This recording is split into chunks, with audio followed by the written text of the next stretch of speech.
Selamat pagi dan salam sejahtera untuk kita semua. Bapak Ibu saudara terkasih, di pagi hari ini kita kembali berjumpa untuk mendengarkan firman Tuhan tentang keselamatan dan rancangan Tuhan. Marilah kita berdoa. Terima kasih Tuhan, kami bersyukur di pagi hari ini untuk firman dan penyertaan Tuhan yang selalu menguatkan kami. Di pagi hari ini juga kami akan mendengarkan firman-Mu. Berkati dan tuntun kami selalu Tuhan. Di dalam nama Anak-Mu Kristus kami berdoa. Amin. Firman Tuhan tertulis di 1 Tesalonika pasal 5 ayat 9. Karena Allah tidak menetapkan kita untuk ditimpa murka, tetapi untuk beroleh keselamatan oleh Yesus Kristus Tuhan kita.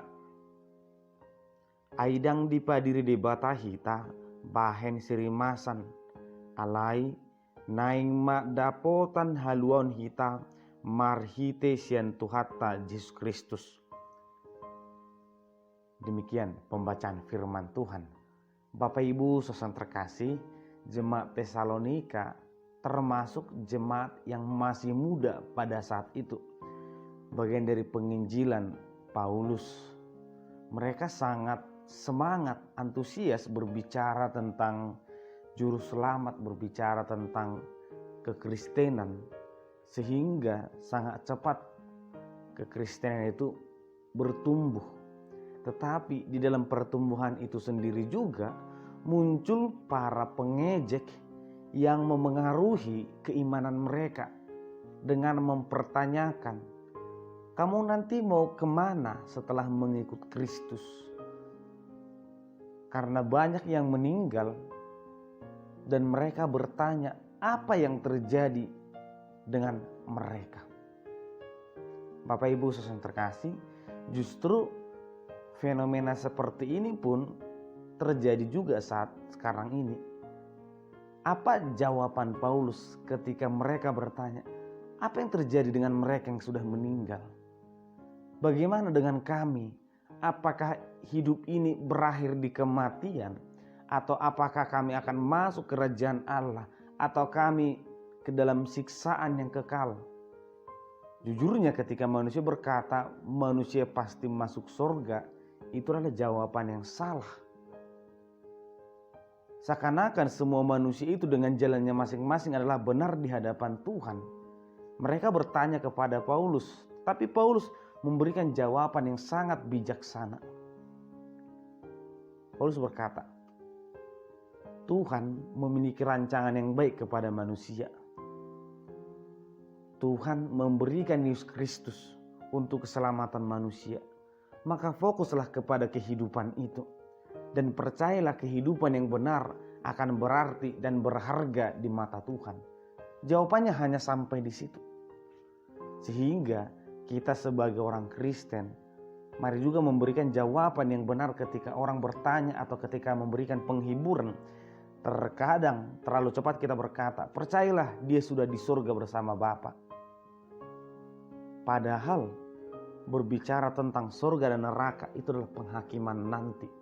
Tapi mari kita memberikan jawaban, percayalah bahwa orang benar berharga di mata Tuhan.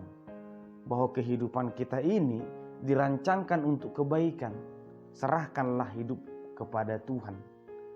Oleh karena itulah Paulus tidak menjawab tentang surga dan neraka, tapi Paulus menjawab tentang kehidupan kita yang berharga, kehidupan kita yang penuh dengan firman Tuhan, dan kehidupan yang sudah dituntun oleh Yesus Kristus. Demikianlah Bapak Ibu saudara terkasih, kehidupan kita tidak fokus ke nanti, tapi sekarang. Kita hidup di sini, saat ini, jalanilah. Oleh karena itu dalam menjalani hidup, Tuhan sudah memperlengkapi kita dengan banyak hal.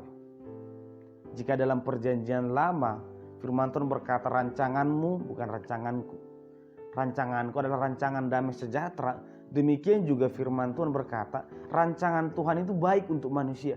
Manusia tidak diciptakan untuk dibinasakan. Tetapi manusia diciptakan untuk diselamatkan. Oleh karena itulah manusia diperlengkapi dengan banyak hal, akal, pikiran, kepintaran Yesus Kristus sebagai juru selamat. Tuhan sudah memperlengkapi. Tinggal manusia itu bagaimana menjalaninya dengan tulus, dengan kuat. Karena bisa jadi saat ini seseorang percaya kepada Tuhan, menjadi murid terbaik, anak terbaik Tuhan, tetapi besok bisa berubah. Pada masa tuanya bisa berubah. Ketika menghadapi pergumulan hidup, semuanya berubah. Yang awalnya orang yang setia kepada Tuhan, tetapi ketika penyakit datang, pergumulan datang, masalah sehari-hari datang, perisai kehidupan itu tidak kuat, tidak berserah sepenuhnya kepada Tuhan. Akhirnya yang terjadi adalah menghakimi Tuhan, menghakimi orang lain, atau meninggalkan Tuhan. Padahal Bapak Ibu saudara terkasih, ketika kita menghadapi masalah, seharusnya kita semakin mendekatkan diri kepada Tuhan, bukan sebaliknya meninggalkan Tuhan. Karena dari Tuhanlah kita mendapatkan sumber kekuatan. Kalau bukan karena Tuhan, mungkin kita tidak bisa menjalani hidup sebaik hari ini. Mungkin kita tidak bisa tersenyum ataupun berpengharapan sampai saat ini. Tetapi karena Tuhan yang selalu menguatkan, maka kita mampu. Oleh karena itu, masalah itu bukan membuat kita menjauhkan diri dari Tuhan, tetapi semakin mendekatkan. Demikianlah pesan firman Tuhan kepada jemaat Tesalonika dan kepada kita. Semuanya indah pada waktunya dipersiapkan oleh Tuhan. Oleh karena itu, jangan pernah meninggalkan Tuhan. Jangan pernah menjaga jarak dari Tuhan. Jangan pernah berpisah dari kehidupan orang Kristen. Tetaplah meminta kekuatan, tetaplah dekat dengan firman Tuhan. Karena dari situlah kita memperoleh kekuatan hidup. Tentang hari esok, percayalah, berharga bagi Tuhan kehidupan orang-orang yang dikasihinya. Amin. Kita berdoa. Terima kasih ya Tuhan, kami bersyukur untuk firman dan penyertaan Tuhan. Kami bersyukur untuk setiap tuntunan dan rancangan yang indah kepada semua manusia. Berkati kami Tuhan, agar kiranya kami bisa mengikut Tuhan, berjalan bersama Tuhan.